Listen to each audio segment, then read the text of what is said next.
Hey everybody, we are back with another episode of Can't Stop Snapping, the official podcast of MarvelSnapZone.com. First things first, I want to talk about the new featured location that was released into the game this week. The location is Gamma Lab, and the description reads, Gamma Labs, after turn 3, transform all cards here into the Hulk.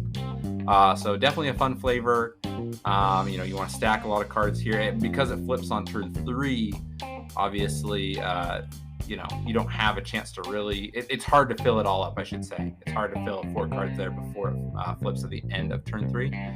That being said, there do seem to be some bugs, or clarification needed, because things like token cards created by Mr. Sinister, Brood, Squirrel Girl, etc. A lot of these cards, the tokens they create, if they are played here, they turn into a Hulk that only has the power that the token had. I feel like that's not intentional, but I don't know if we've received full clarification on that. So that is the new location. I've been having a lot of fun with that myself. Second thing I want to cover before we jump into the episode is, as you've maybe seen in the title or in the description of this episode, this is a 2-part episode with Crack and Null as guest hosts. We broke down all of the cards and put them into a tier list. Crack and Null being one of the first users in the game a few weeks ago that unlocked every card. I thought it would be fun to kind of see his feeling of how every card would go into a tier list, from S tier, A tier, B tier, and so on, where he feels like the cards are right now. And so we talked about that, and it ended up being a really long conversation, almost 2 hours. So we decided to split it in 2 episodes. We are releasing both episodes here the same day, so you should be able to listen to part 2 after you listen to this episode, but make sure to listen to this episode first. I also want to say that we will be posting a picture on Twitter at can't_stop_snap with the tier list, so you can look at it on Twitter and on Discord and let us know your thoughts. Without further ado, let's jump into today's episode.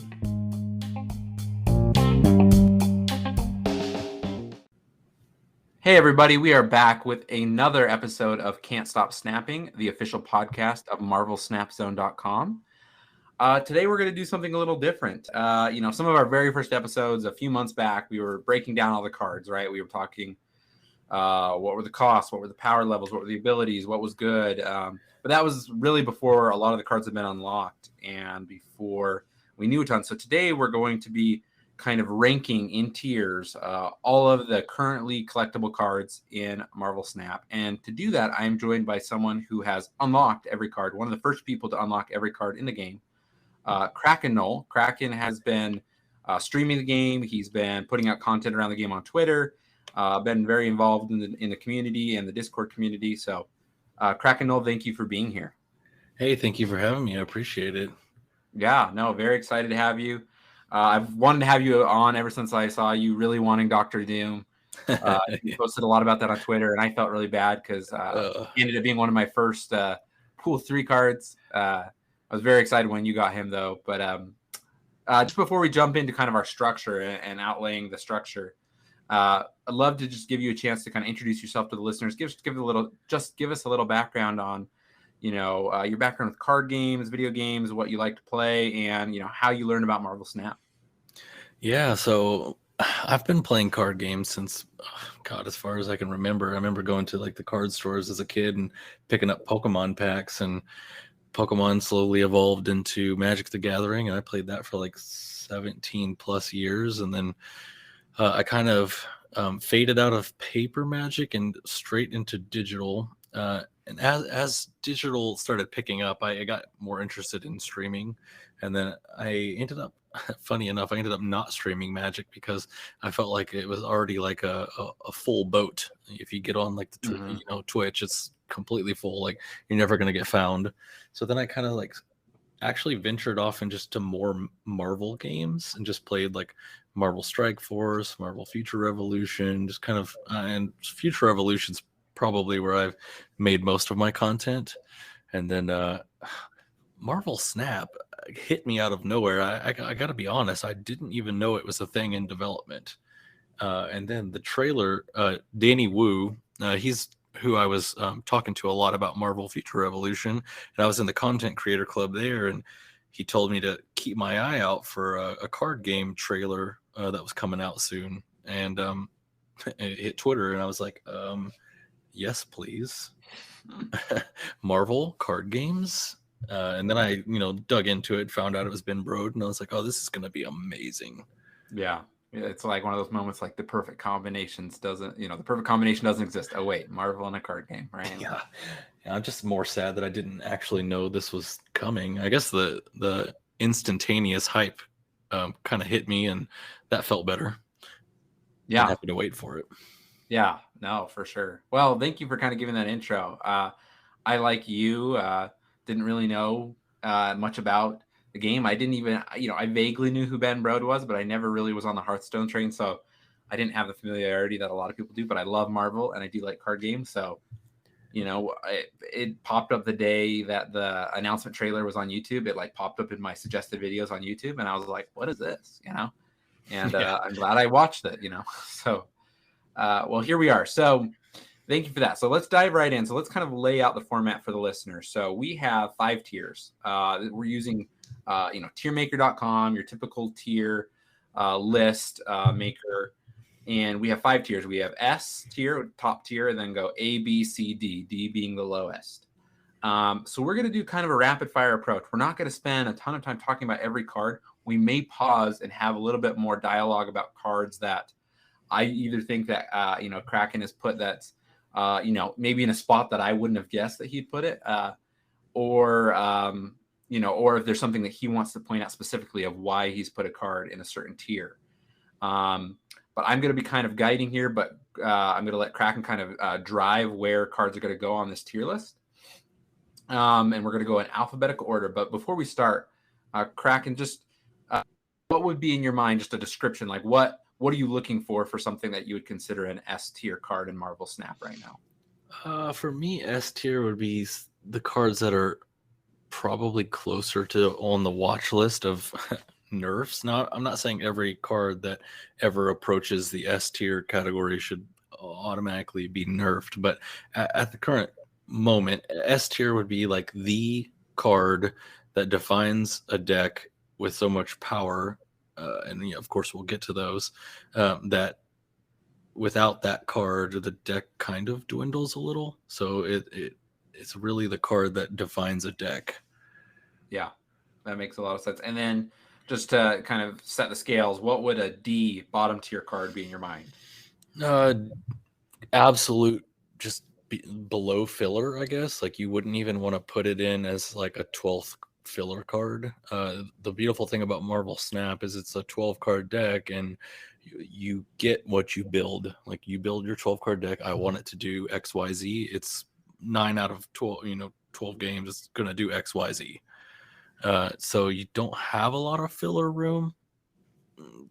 Yeah. Right now. I mean, as the card pools increase, it's probably going to get harder to build decks because you're going to only have 12 slots. So it's D tier would be like those cards that just never make it. Yep. That makes a lot of sense. Okay. Well, the stage has been set. So we will dive in here. I will be reading the cards. And again, you will be kind of letting me know where you think they should go. And we will we'll see where the conversation takes us. So first off, we have Abomination. Abomination.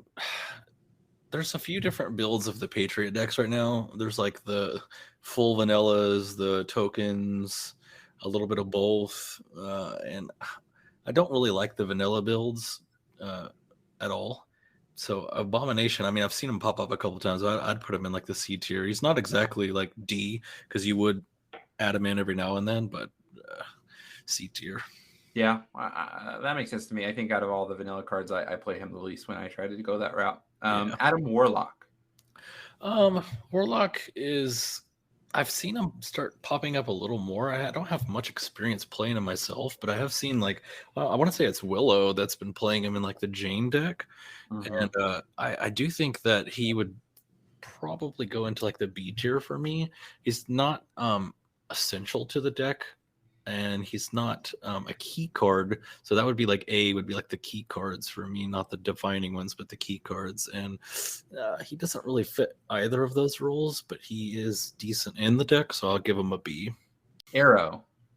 Ooh, I want to like Arrow a lot. I think I'm gonna keep her in the B for now. I just don't think that she has like a sort of a home in like a Fisk-ish type deck, and I've seen her do some disgusting things on like Death's Domain, killing some stuff, or Bar with No Name. But I'm gonna put her B for now. Yeah, we've had some real Arrow believers here on the podcast before, so yeah. I want to believe. I've seen people all the way putting her at S all the way down to D. So yeah, right in the middle. Yeah. So Agatha Harkness next. Depends on what you're trying to do with her. I've seen plenty of people make her work, like in the Hella Shell. I think she is a key card in what you're trying to do there, but not necessarily deck defining. So I'd put her in the A tier. Okay, first A card. Yep. Interesting. Agent 13. I actually think she's fallen down slightly for me. I'd put her in A tier. I still think she's good in like bounce bros or like any of the Beast Falcon deck type of situations. And there are a few like people still believing in collector out there that can make it work. But she's not. I would have had her in S if it was like a month or so ago. Yeah, no, it was. I agree with you. I feel like a lot less people are playing with Agent 13 now. America Chavez, another one I think. Yeah, she's S tier still for me. Okay. Just like the amount of, especially if you're trying to play any kind of combo deck, I think she's amazing at deck thinning and pushing the combo into your hand. She was a little better, of course, when she had the one more point of power that this tier maker still has, but she is a 6/9 now, if anybody's checking it out. But she's still S tier for me. Just the deck thinning is pretty valuable. That is a good point. Yeah. Somehow that one less point of power to me just still feels a little rough, but it is a little rough, but I still think in like combo decks, she's still pretty good. Yeah. We have Angela up next. Oh, I think Angela's S tier as well. I mean, I think she's pull 1, right? Pull 1 all the way to pull 3. Yep. She's seeing play, and she sees play. She's playing a lot of different numerous decks. Even like negative decks now run her. Yeah. No, I think Angela is a great call out for S tier. Angel. Angel, I put Angel at B. Only because I feel like he only has one deck, and it's the Death Wave deck right now.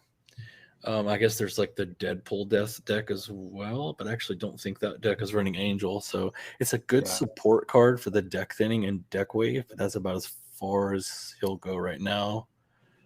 Yeah, it's one of those cards that maybe I just haven't given him a chance, but any destroy deck or anything, I just don't feel like he's worth it. I feel like there's other cards I can put in the deck that are going to have more impact. Yeah, it's just that Death Wave deck because of the deck thinning to pull him out. Yeah. Well, very fair point. So it's another card we're bringing up deck thinning as being a bonus. So. Which is Chavez and Angel are both in that deck. Yep. Ant-Man. I'm a little less high on Ant-Man than I used to be, only because I have Mojo now, and I kind of like Mojo over Ant-Man, especially with all the Killmongers that typically run around. I'll put Ant-Man at A. I might get shunned for that. If we were, because I'm going over the vast scope of like if you had a full collection. Yep. And I think Ant-Man falls from S to A if you have a full collection. Yeah, I have been playing Ant-Man a little bit less since recent changes in the last couple of patches. So yeah. Apocalypse. Apocalypse has fallen a little bit for me too. I would have said Apocalypse fit up in the S about a month ago. I think it's about a month ago, right? 2 weeks ago, maybe even. Yeah. I've seen people try to make the whole Dracula Apocalypse deck still work.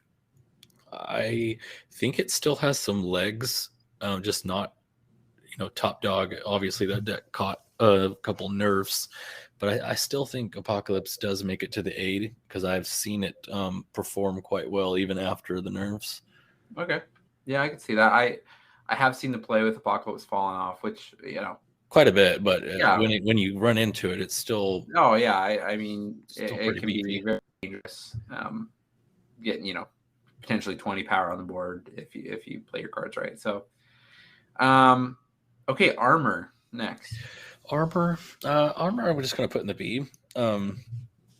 It's a good support card. I play it actually quite often, especially with like a bunch of the destroy stuff going on, and I want to protect some of my stuff. Um, but it's just a support card. Yeah. Very fair. Very fair. Yeah, it doesn't. It's not a strategy all by itself. Yeah. Up next, we have Arnim Zola. I'm interested to hear your thoughts on Arnim Zola. So, oh my god, I've tried to make this card work a million times, and it just doesn't work for me. I understand that it's a deck within its own for what it's trying to do, and again, Willow, I want to say, is the one that's been.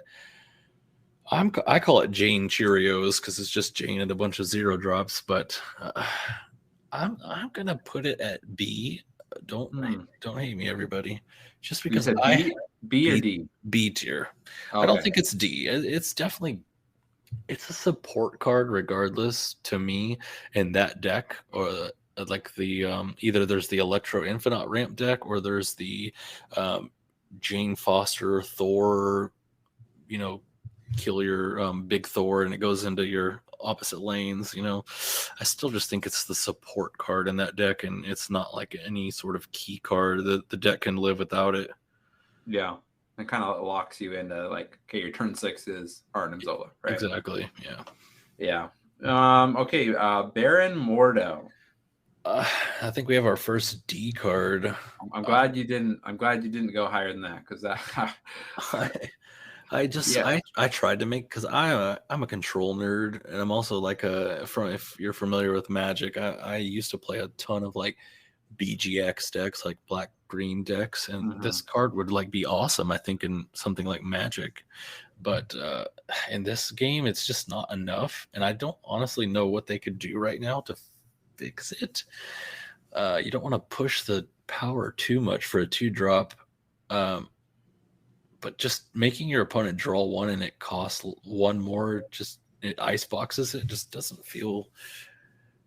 You can just Ant-Man something. I mean, not Ant-Man, Iceman something. Yeah, that's what I was gonna say. Iceman just feels better every time, right? Yeah. Okay, Beast. Beast is A for me. There's a lot of things you can. He's not the key card in my opinion, and like the bounce bros. I mean, I know he bounces everything, but I still just think he's a key card, but not the full deck. And I'll probably have most of the bounce bros stuff here in the A tier. Just spoiler warning. I don't think the deck is like S tier as a deck. They all kind of fall in the A tier for me, but Beast definitely is a good key card in that deck. Yeah. Okay, Bishop. Bishop's S tier. Well, like pulls 1 through 3. Bishop just is amazing. Yeah. Oh God, he fits in so many different decks. He can go in negative. He can go in like Swarm. He can go in these. Well, I guess Sarah is Swarm decks these days. Not Swarm, the actual card, but flooding the board type of decks. Yeah. No, I agree. I mean, Angela and Bishop, we've got them both up there in S tier, right? They're kind of a great solid combo to put in any deck, right? Not any deck. That's not what I meant. Lots of different types. Lots of the top decks at the moment. They both go in, yes. Okay, another one I'm interested to hear your thoughts on, Black Bolt. I recently played with Black Bolt quite a bit, actually, after watching TLSG's like pirate video. I don't know if you've seen that one yet. If you haven't, everybody should go look up that one, TLSG. He played the deck where it's like Wong and Cable and Yondu and just like a bunch of like steal your stuff and make you discard stuff.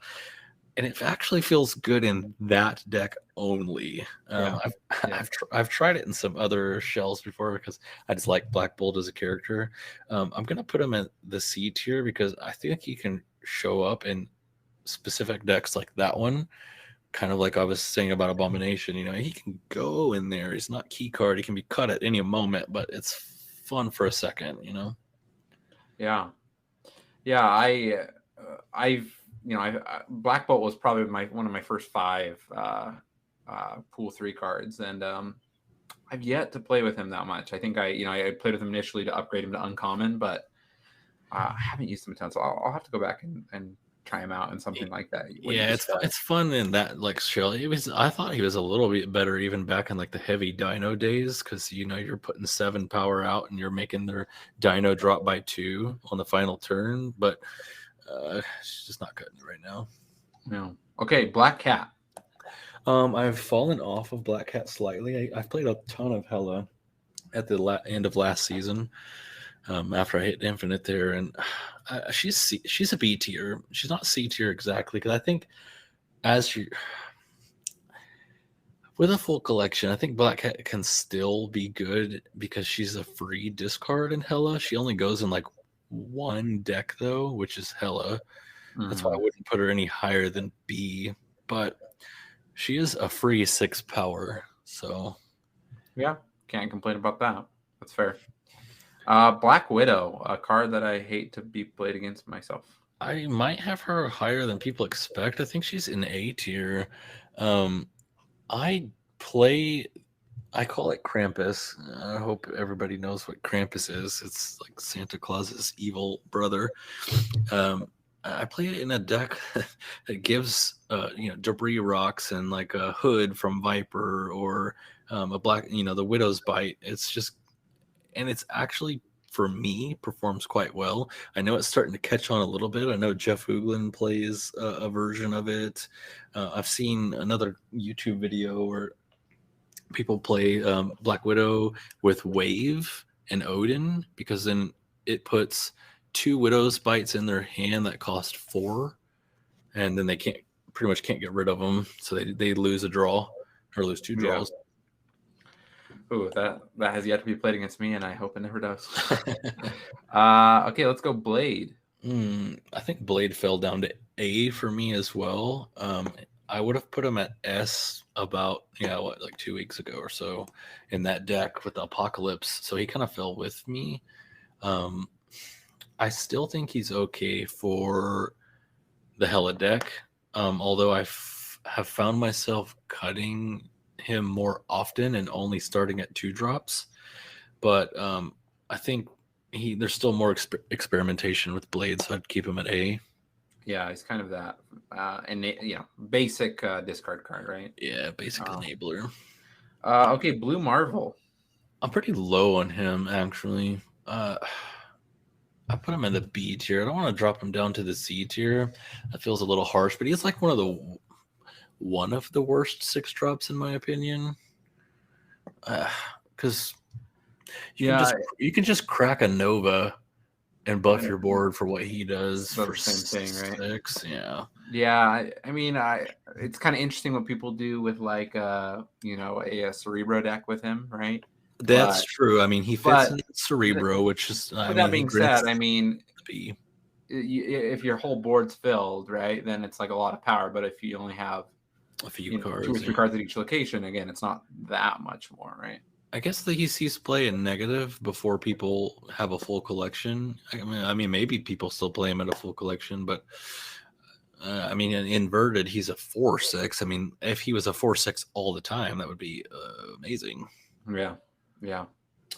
Okay, Brood.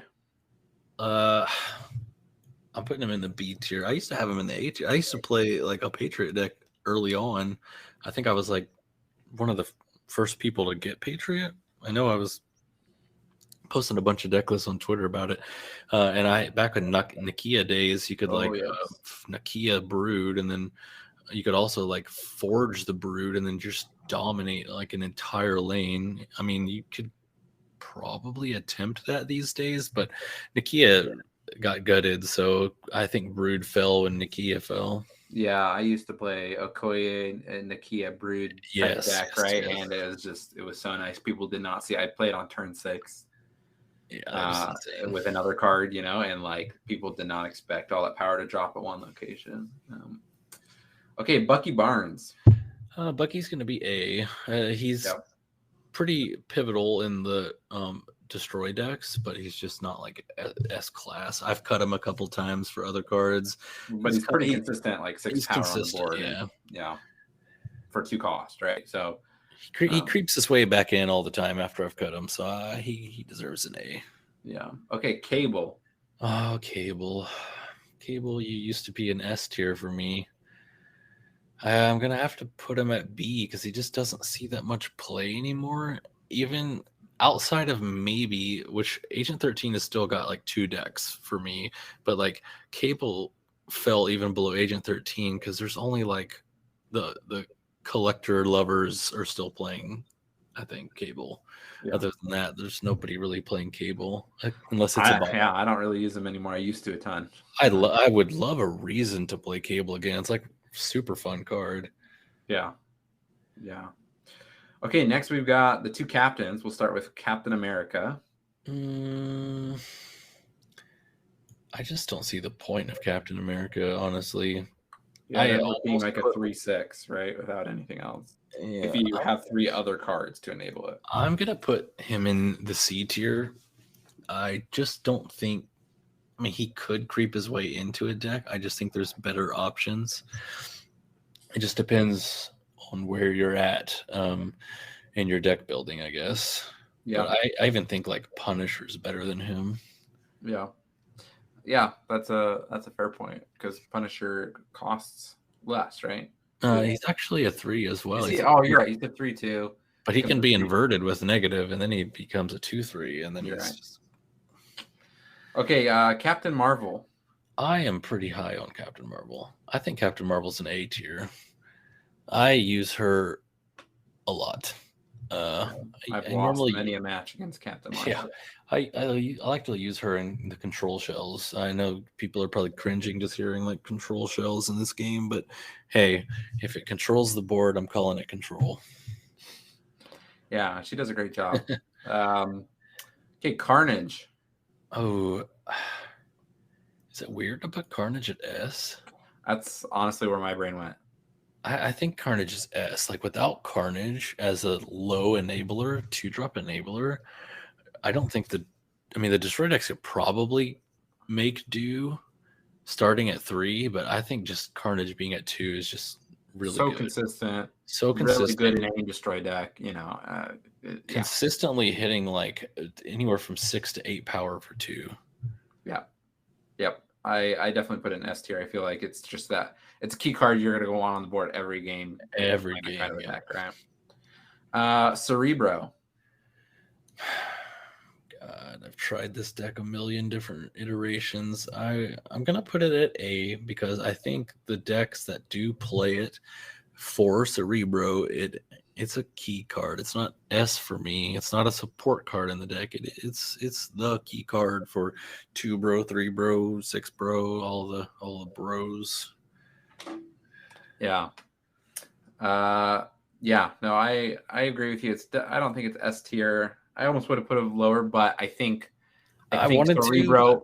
I think Cerebro in the long term will only be better the more options you have, right? Yeah, the larger the card pool, Cerebro would actually probably be one to watch out for. Yep.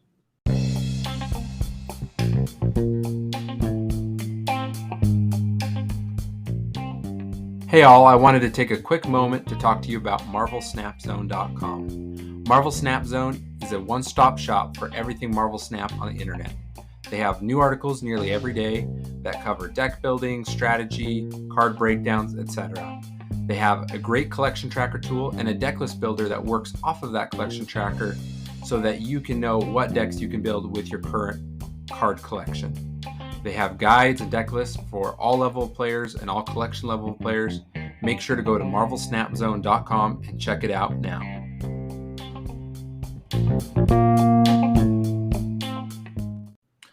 Cloak.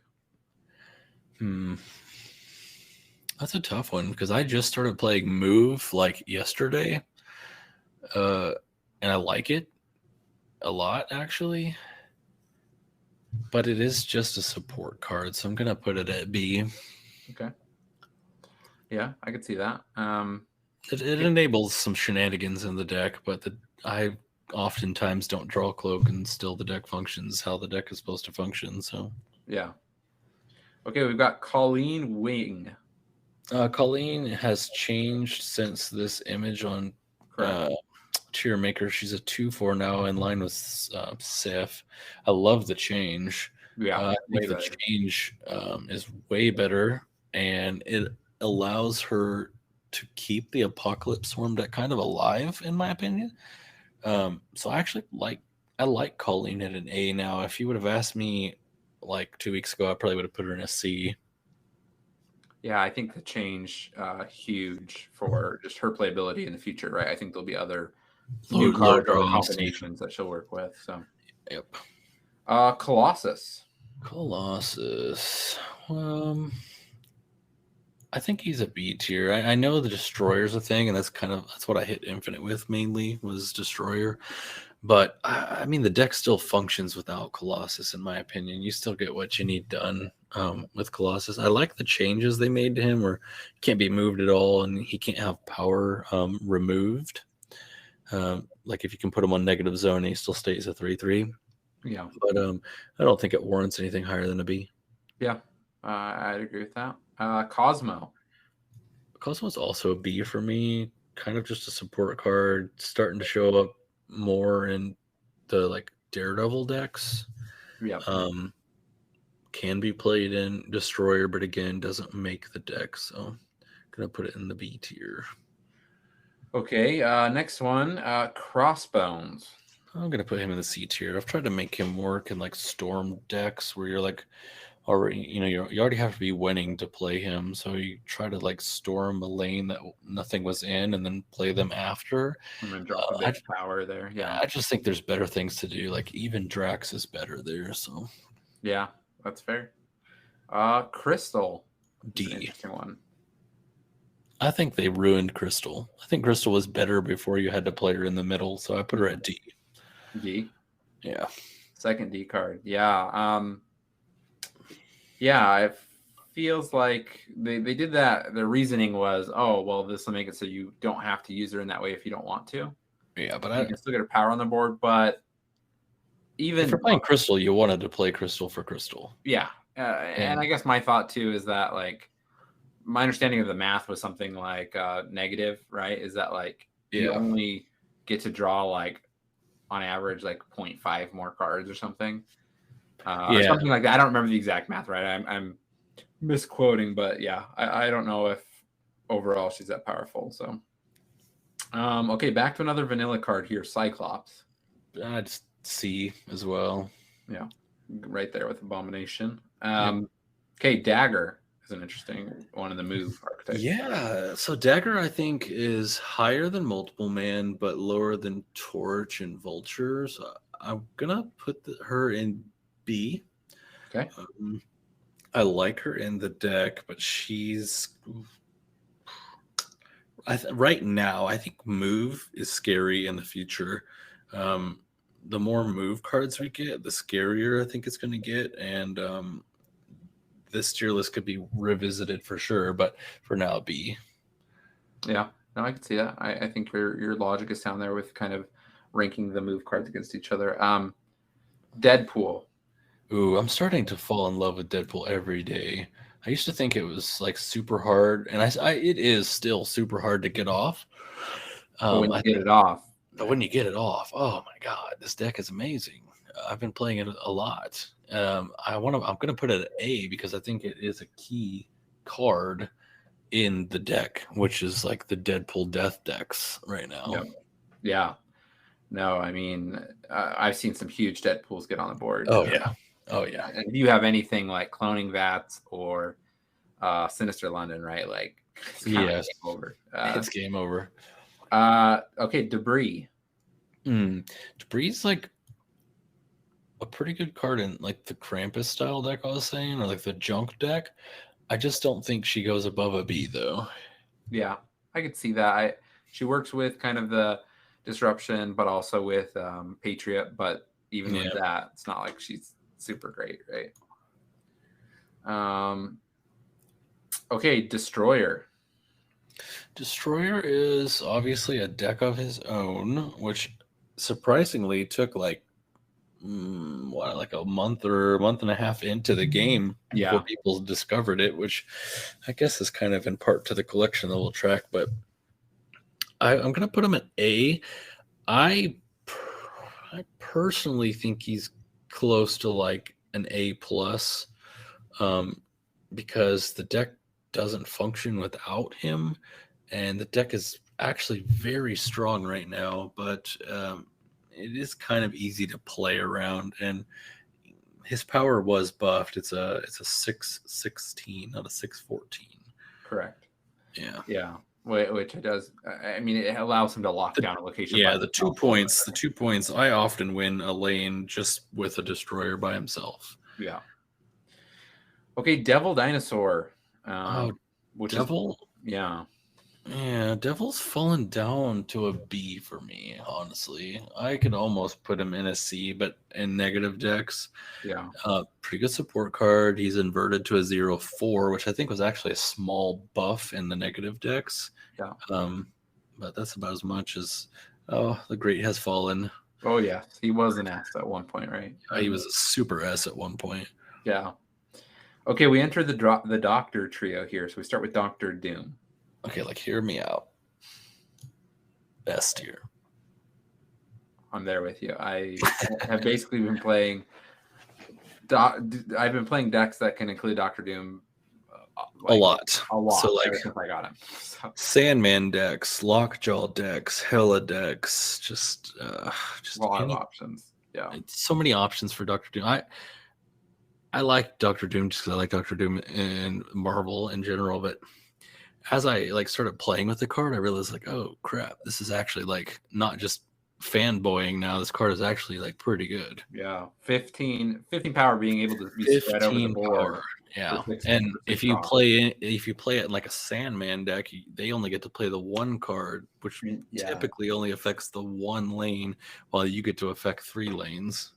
Yeah, huge, tipping of the scales there. Yeah. Okay, our second Doctor, Dr. Octopus. I want to like Dr. Octopus, and I tried him a lot recently in these with the Daredevil thing.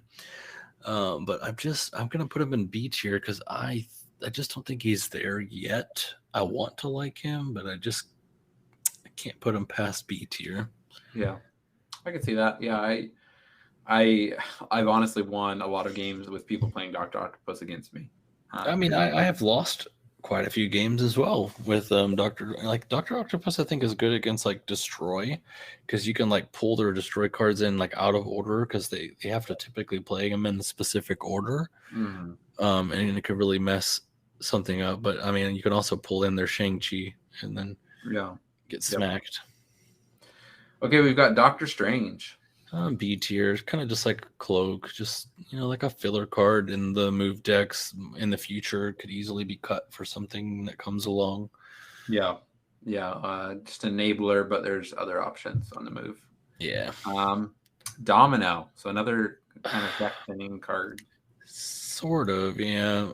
I'm not a fan of Quicksilver or Domino, and I know some people will play Domino when they don't have any other 2-drops, just to ensure they have something on 2, and then they could push forward with their 3s plus. I'm gonna put her at C because that's my personal opinion. I just don't feel like her. I'm not a Domino believer either. So yeah.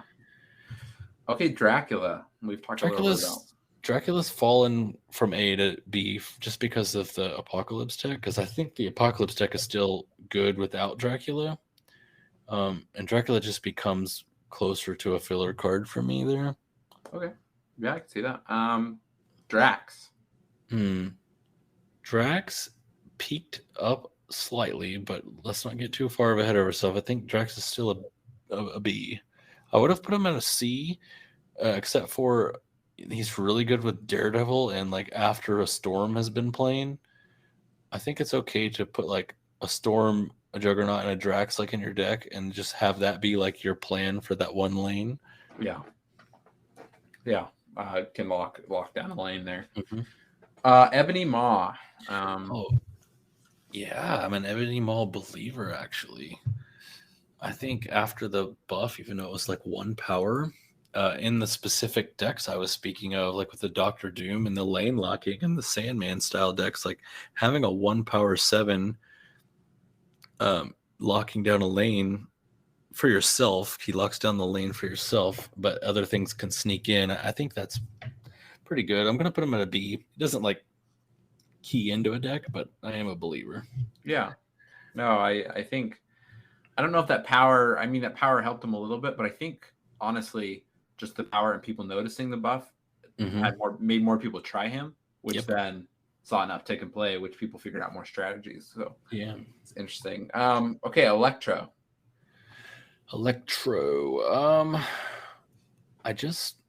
I think it's a B. I wish he could build a deck on his own. I think he's close to A tier. Maybe when we get more cards, because he goes from 3 to 5. There are some good 5s in the game right now. Professor X is good. Like ramping a Hobgoblin's pretty good. But I think like once time goes on and we get more 5s and 6s, I think his value goes up. Yeah, I could see that. Definitely could have more play down the road. Electra. I almost think she's like a C tier now.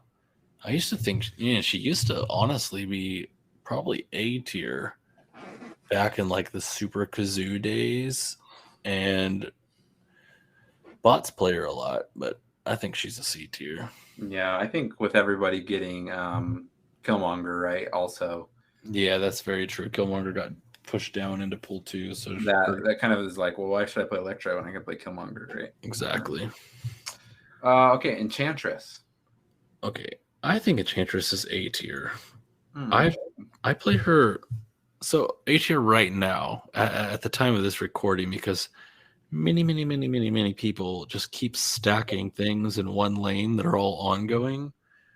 You got like they'll do like an Iron Man or like a Wong into a Mystique into et cetera, and you could just pop it with an Enchantress, and it feels really good. Yeah, I can see that. Okay, up next we got Falcon. I think Falcon goes in A because, like I was saying, he kind of pairs with Beast in that like whole bounce 1-drop Falcon Beast deck. Not an S tier deck, but definitely could be in the future. Yeah, I think he'll have more potential the more cards get added. Okay, Forge. Forge is starting to fall off a little. He's like it's between like Forge and Okoye and like that Deathpool Death deck. So I think he's just B tier for now. Okay. Yeah, I was thinking somewhere B or C. I mean, I don't think he's that bad, but he's not that bad, but he's not that good. Yeah, he's not playing as well with certain things like he was before. Gambit. There's like, I think he's B tier. He finds his home in Hela sometimes, or like the Wong kill your board style deck, but he can be replaced by so many things. Yeah, I like to play him not because he's the best card, just because I really like Gambit as a character. Yeah. Okay, Gamora. I don't like Gamora as much as Drax actually right now, which is, I think they were flip-flopped prior to like Daredevil. I mean, there's a deck with all the Guardians and Daredevil, which is kind of okay, but I don't think that pushes her anywhere near, like, I think she's C tier. Yeah, I would agree with that. I think she's probably the worst out of the bunch right now for Guardians of the Galaxy. Yeah. Okay, Ghost Rider with his 4 costs now. Oh god, the great has fallen. I know people still live and die by this card. I think he's B tier now. I think he fell off. I think he was S tier. Yep. But now he's like B tier. Yeah, I think he still works as a good backup in kind of like a Hela deck too, right? Like you can play both. Yeah, I think sometimes he takes like the sometimes I'll put him in the Hela deck in case I mess up, but a lot of the time I'm cutting him. It's like Black Cat or him, honestly, are like the 2 cards that like kind of fluctuate for me there. Yeah. I say Giganto. Other people say Giganto or other things. I say Giganto, yeah. I think I heard it on like the old Avengers like Disney XD show one time. There you go. Called Giganto. So yeah. Where would you put him? Or it? It.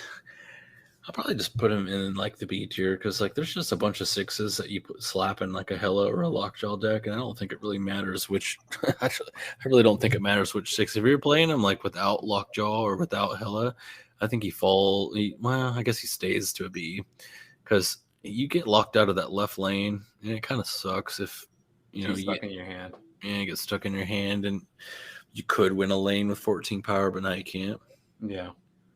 Okay, Goose. I want to like Goose so bad. I think Goose is just a filler card though. Just can be played in some of these Two Bros or Daredevil decks, but nothing crazy. So probably a B. Yeah, B. Okay. Green Goblin. I think Green Goblin's A right now. Yeah. Because he goes in a few of the decks, really good in like the Destroyer decks, pretty good in like decks that want to have like a low curve, but they don't want to put any presence on their board low, if that makes any sense. They want to fill your stuff up and play stuff on curve, but they actually don't want anything on their side yet. Yeah. Like Destroyer, for example. Yeah, I think Green Goblin is a powerful card in that regard. Yeah. Groot. Still, yeah, there's going to be a lot of B cards because a lot of cards are just. I would imagine this is like a curve, like a bell curve, right? The middle is going to be the most packed, right? So for sure, yeah, B. Yeah. Sure. Okay, Hawkeye. D tier. I think Hawkeye's trash. Yeah. I know people play him like in a Cerebro deck, but that's like about it. But it's like the first thing cut from that deck easily. There's a lot of great three power cards. So yeah. Hazmat. Okay, hear me out. Hazmat's A tier for me. Interesting. I've been playing it a lot lately. I haven't made a video on it yet because I'm trying to get like some more testing in, but I think Hazmat fits in the Destroyer deck in like the Scorpion / Iceman / Korg slot. And because you don't care about your stuff shrinking because you're about to destroy it. But if you've already given them a Goblin or something like that, you're shrinking it even lower, especially if the Destroyer deck doesn't play a whole lot of cards. Yeah. It plays like a few Goblins, maybe like a Colossus, which isn't affected by Hazmat, like a Nova that's going to get blown up, a Bucky that's going to get blown up, and then, you play a Destroyer. Yeah. Well, this just ensures that you shrink their board a little more on the way up. Yeah. It just turns it a little bit more in your favor. And it's really good on like the Krampus-y, junk style decks, in my opinion, too. Yeah. Okay, Heimdall. Heimdall is A tier because without Heimdall, the move decks don't work as well. They still function. I've proven that in a video I just recorded, but he is key to move decks. Yeah. Agreed. Hela up next. We talked a little bit about Hela. Okay, Hela has the potential to be S tier, but she isn't because she hurts herself. Mm-hmm. She is a discard magnet. I don't know what it is. What's that extra line of code they've got in the game that says? Yeah, you can have 6 cards in hand. If Hela in hand, discard. If Hela in hand, discard. Yeah. Yeah. No, obviously, Invisible Woman helps kind of build around that, but Invisible Woman does help, but it's still possible. How do you feel about Hellcow after the increase to 4 cost? I think Hellcow's still pretty good in like the Hela deck, but I think he goes from like S to B. Yeah. Like he's pretty I think you don't even run him in the like Apocalypse deck. I think you would take like Colleen and Sif and stuff like over Hellcow now. Yeah, I agree with you. I think it works in the Hela because especially if you're hiding it behind Invisible Woman, you've got some big cards in your hand you want to discard, right? Mm-hmm. And still helps even with that 4 cost. Hobgoblin. A tier. Nice. Yeah. Hobgoblin. I think both the goblins serve the same purpose, just on different parts of the curve. Hobgoblin's a little trickier to get off than Green Goblin is, but they both are amazing swings, especially if played like in conjunction with like a rescue or something like that. Yeah, Hobgoblin's that classic high risk, high reward. Oh yeah. Hulkbuster. Hulkbuster is a B for me. Okay. I don't.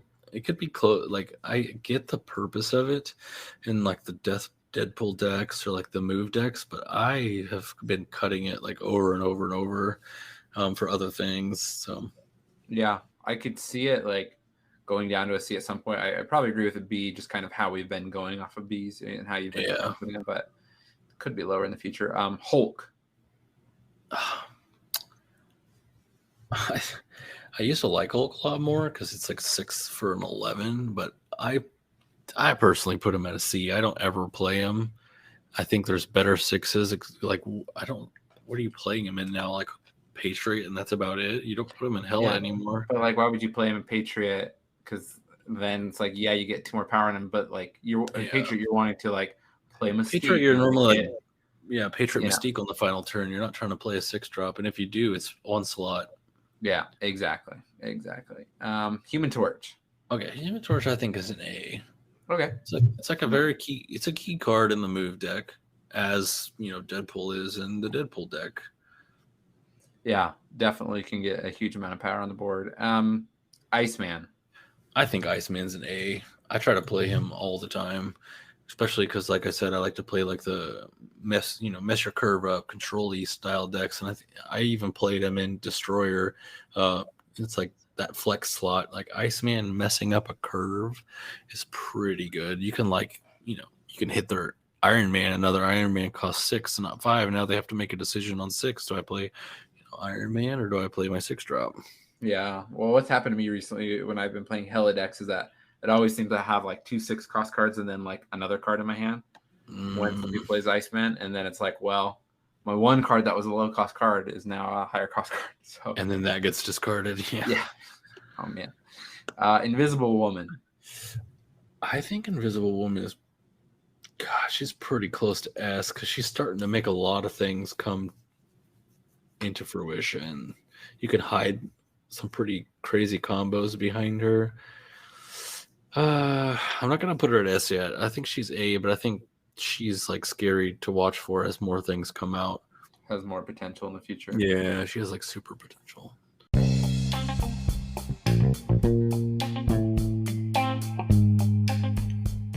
Hey everybody, sorry for the abrupt cut off.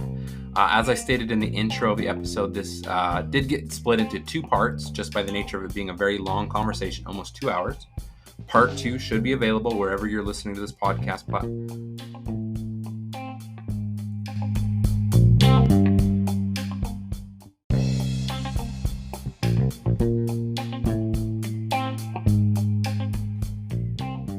Can't Stop Snapping is a podcast written, recorded, produced, and hosted by Michael Thurman. Thanks for listening.